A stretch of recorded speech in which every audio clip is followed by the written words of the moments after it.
বর্তমান সময়ে south Indian cinema দর্শকের কাছে ব্যাপক জনপ্রিয় হয়ে উঠেছে, বিশেষ করে অ্যাকশন, রোমান্টিক ও কমেডির কারণে।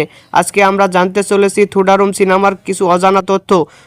এই সিনেমার বাজেট কত, রিলিজ হয়েছে কবে, পরিচালক কে, সঙ্গীত পরিচালক কে, এমনকি হিট হয়েছে নাকি ফ্লপ হয়েছে, সবই জানাবো আজকের এই ভিডিওতে। সুতরাং ভিডিওটি অবশ্যই শেষ পর্যন্ত দেখুন।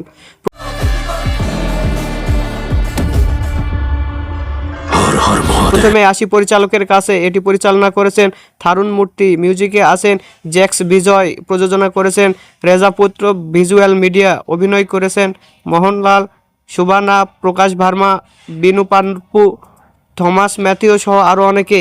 এটি 25শে এপ্রিল 2025 সালে মালায়ালাম ভাষায় মুক্তি পায়। এই সিনেমার বাজেট প্রায় 15 কোটির মতো। এটি বিশ্বব্যাপী আয় করেছে 230 কোটির মতো। সেই সাথে সিনেমাটি ইন্ডাস্ট্রি ব্লকবাস্টার উপাধি পায়। এটি এখন দেখতে হলে ওটিটি প্ল্যাটফর্ম জিও হটস্টারে দেখা যাবে। খুব সম্ভবত এই সিনেমার দ্বিতীয় পার্ট আসতে পারে। আপনাদের কি মনে হয় অবশ্যই কমেন্ট করে জানাবেন। আর ভিডিওটি ভালো লাগলে লাইক দিবেন আর সাবস্ক্রাইব করতে ভুলবেন না।